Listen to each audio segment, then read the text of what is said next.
How to delete a watch list on IG trading. Hi everyone, welcome back to another video from Trading for Beginners. If you're trying to clean up your IG trading app by deleting a watch list you no longer need, here's how you can do it. First of all, launch open the IG trading application on your smartphone and log into your account. Once you're inside, make sure you are inside the Watchlist tab. Inside the Watchlist tab, go to the top left and tap on Edit.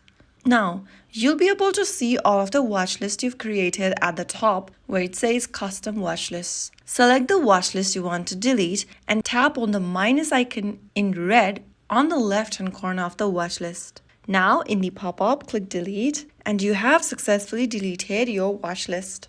Now go to the bottom and tap on Apply Changes, and there you go. That's how you easily delete a watch list that you previously created on IG trading application. If you found the video helpful, don't forget to like, share, and subscribe to our channel. I will see you again in the next episode. Stay tuned and thanks for watching.